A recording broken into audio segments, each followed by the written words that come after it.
আমরা সেই প্রতিরোধ দেখেছি জুলাই গণঅভ্যুত্থানের সময়। এই আজকের এই সমাবেশ থেকে সিরাজগঞ্জের জুলাই গণঅভ্যুত্থানের শহীদদের শ্রদ্ধার সাথে আমরা স্মরণ করি, তাদের আত্মার মাগফিরাত কামনা করি। যারা শহীদ পরিবার রয়েছেন, আহত যোদ্ধারা রয়েছেন, তাদের প্রতি আমাদের অকণ্ঠ সহানুভূতি, সম্মান এবং শ্রদ্ধা জানাচ্ছি। প্রিয় সিরাজগঞ্জবাসী, জুলাই গণঅভ্যুত্থানের 1 বছর পূর্তিতে আমরা এসেছি আজকে সিরাজগঞ্জে। আমাদের সাথে রয়েছে আপনাদের সিরাজগঞ্জের কৃতি সন্তান, আপনাদের সিরাজগঞ্জের ছেলে, আমাদের জুলাই গণঅভ্যুত্থানের অন্যতম সমন্বয়ক মাহিন সরকার। যখন আমরা ডিবি অফিসে ছিলাম, এই মাহিন, রিফাত, কাদের, মাসুদ এরাই কিন্তু গণঅভ্যুত্থান পরিচালনা করেছিল, নেতৃত্ব দিয়েছিল। আপনাদের সিরাজগঞ্জের ছেলে মাহিন সরকারই এই গণঅভ্যুত্থানকে সেই সংকটময় সময়ে নেতৃত্ব দিয়েছিল। আমাদের সাথে আজকে আরো রয়েছেন এই সিরাজগঞ্জের সন্তান, ঢাকা বিশ্ববিদ্যালয়ের মেধাবী শিক্ষার্থী সাইদ মুস্তাফিজ, যিনি জাতীয় নাগরিক কমিটির শুরু থেকে আজকে পর্যন্ত অক্লান্ত পরিশ্রম করে আমাদের এই পার্টিকে দাঁড়া করাচ্ছেন।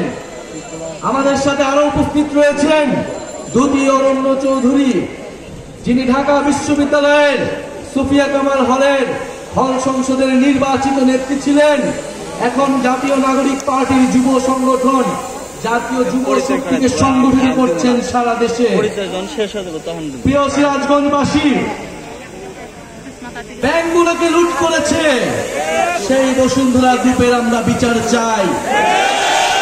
এই বসুন্ধরা আসলাম, এই দুর্নীতিবাজ লুটেরা ব্যবসায়ীদের অবশ্যই বিচারের আওতায় আনতে হবে। এবং এখনো এই গণঅভ্যুত্থানের পরেও এই সকল মাফিয়া লুটেরা ব্যবসায়ীদের যারা রাজনৈতিক আশ্রয় দিচ্ছে, সমর্থন দিচ্ছে, তাদেরকেও প্রত্যাখ্যান করতে হবে। রাজনৈতিক সমর্থন ছাড়া এরা এখনো টিকে থাকার সুযোগ পেত না। এবং অন্তর্বর্তী সরকারকেও এই সকল মাফিয়া লুটেরাদের প্রতি কঠোর পদক্ষেপ গ্রহণ করতে হবে।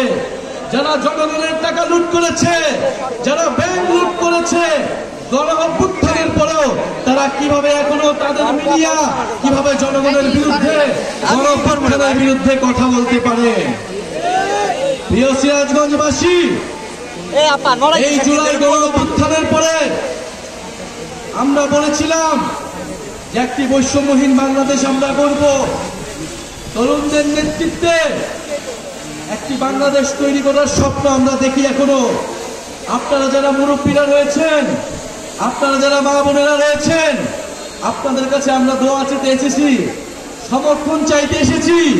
জুলাই গণঅভ্যুত্থানে শেখ হাসিনার জুলুম থেকে বাংলাদেশের মানুষকে মুক্তি দিতে আমরা কোনো আপোষ করিনি। আমরা জীবনের সর্বোচ্চ ঝুঁকি নিয়ে মাঠে ছিলাম। আপনাদের সন্তানেরা মাঠে ছিল, পুলিশের বুলেটের সামনে বুক পেতে দাঁড়িয়েছিল। এখন আমরা যারা জীবিত আছি, আপনারা যারা জীবিত আছেন, আপনার আমার দায়িত্ব সেই সকল মানুষরা যারা শহীদ হয়েছে তাদের আকাঙ্ক্ষাকে বাস্তবায়ন করা, তাদেরকে সেই প্রকৃত মর্যাদাটা দেওয়া। প্রিয় সিরাজগঞ্জবাসী, আমরা বলবো ফ্যাসিবাদের সময়, শেখ হাসিনার সময় যে ভয়ের সংস্কৃতি তৈরি হয়েছিল, সেই ভয়ের সংস্কৃতির বিরুদ্ধে গিয়ে ভয়ের সংস্কৃতি যারা আবারও ফিরায় আনতে চায় তারা খুবই ভুল করছে, খুবই বোকামি করছে। আমাদের এই জুলাই পদযাত্রায় প্রত্যক্ষ এবং পরোক্ষভাবে বাধা দেওয়ার চেষ্টা করছে। এই আজকে সিরাজগঞ্জেও, আমাদের নাটোরেও এই পদযাত্রায় বিভিন্নভাবে বাধা দেওয়ার চেষ্টা করা হয়েছে। আমরা স্পষ্টভাবে বলতে চাই, কোনো বাধা দিয়ে, কোনো ধরনের বাধা বাংলাদেশের জনগণ, বাংলাদেশের তরুণ প্রজন্ম, জাতীয় নাগরিক পার্টির নেতা কর্মীরা মানবে না, মানবে না।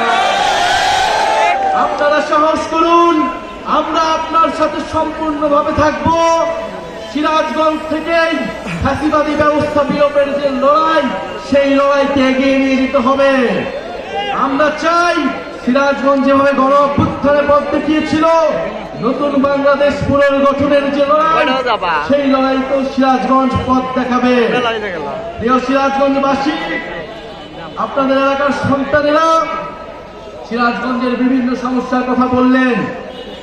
সিরাজগঞ্জের এই যমুনা পাড়ের মাটিতে যে বস্ত্র শিল্পের ঐতিহ্য, যে তাঁত শিল্পের ঐতিহ্য, সেই ঐতিহ্যকে কিভাবে বছরের পর বছর অবহেলা করা হয়েছে তার কথা বললেন।